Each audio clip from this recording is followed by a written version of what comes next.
just a few hundred yards after we found the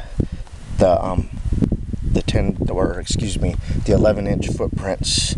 We found this big old tuft of hair. We don't know what it is, if it's moose or bear or whatever, but we're gonna collect it. We're gonna collect it, and I don't know if we ever run into anyone that's an expert on that. They can put it under a scope and see if it matches up with any known hairs. There's some gray and stuff running through it. We did see some 17-inch footprints. Do you want to just collect it, Jenny? Here. You found some more? Well, we might as well collect them both.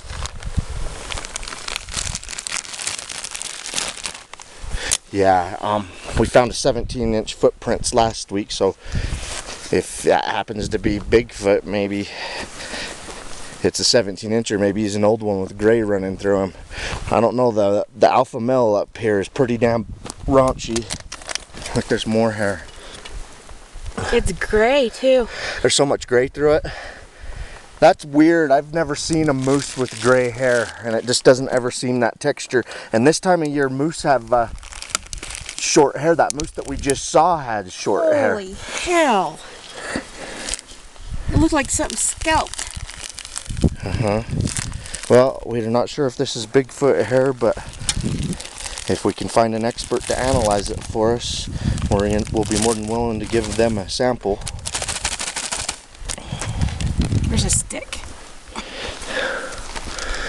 Across this meadow, in those trees over there, is where we saw a moose, and it was a young moose. He's just a couple years old. He had a pretty good rack for his age and everything, though, but he definitely didn't have gray running through him, and he didn't have this long hair. And we just found some Bigfoot footprints. They weren't the biggest, but the juveniles,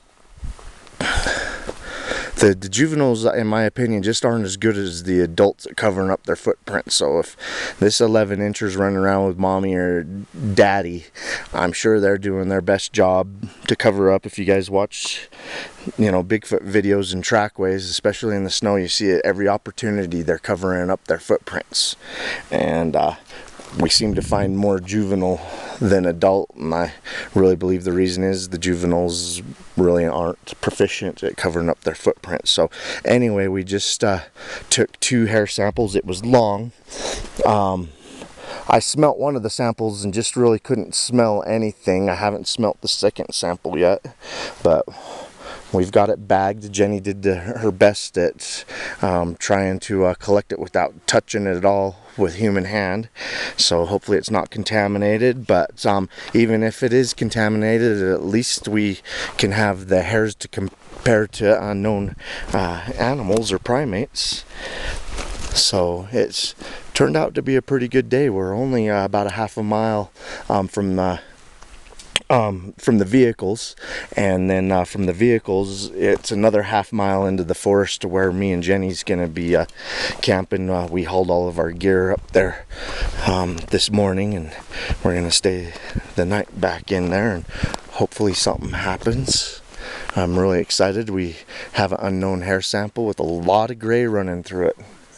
It is strange. Alright, we're heading back.